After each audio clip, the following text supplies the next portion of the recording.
Charlie and I, literally, and people find this hard to believe, but in 60 years, we've never had an argument.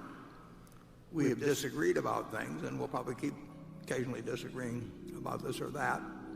But if you define an argument as something where emotion starts entering into it, or anger or anything of the sort, it just doesn't happen. I think that Charlie is smarter than I am, but I also think that there are certain things where I've spent more time on him than he has, and sometimes we both think we're right, and generally I get my way because Charlie is willing to do it that way, and he's never second-guessed me when things have been wrong, and I wouldn't dream of second-guessing him if he were doing something that was wrong. So it turned out to be wrong. We'll never have a conflict, basically. Charlie? Well, the issue isn't how we get along. The issue is how is it going to work when we're gone, and the answer is fine. It's going to work fine.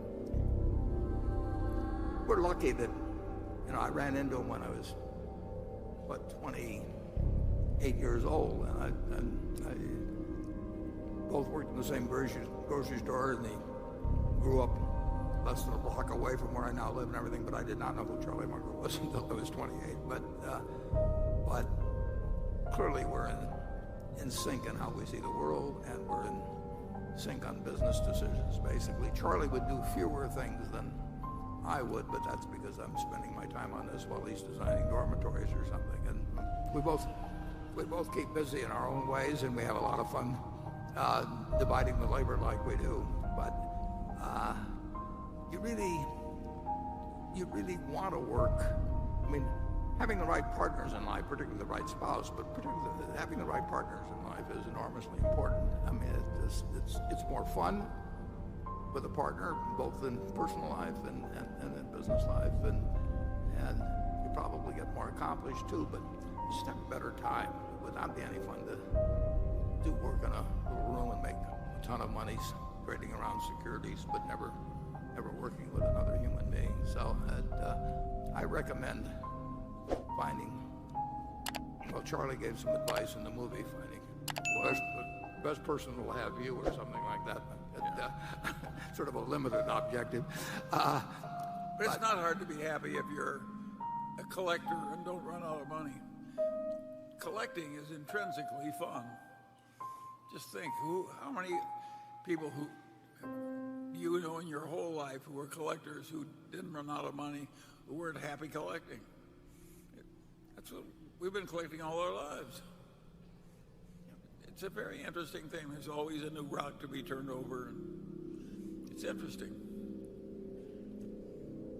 Yeah, in a certain way, we've collected friends that make our lives better and that we have a good time with, and it's very important, who you select as your heroes or your friends. And I've been lucky in this. I mean, it was only because of a doctor named Eddie Davis and his wife that Charlie and I even met. But if you keep doing enough things, some will work out. Very lucky, and the best ones are ones that involve lifelong involvement with other people. We've got some of our directors, a number of our directors that have had similar impacts on me. So I recommend that you look for somebody better than you are, and then try to be like they are. It's funny, we've lost people along the way. And I lost Warren's secretary. I thought, my God, she was so wonderful. Gladys, we'll never get another one. Becky is better. And then we had Vern McKenzie, who was a wonderful chief financial officer. He's gone, and the current incumbent is better. We've been very lucky. And maybe the shareholders will be lucky a few more times.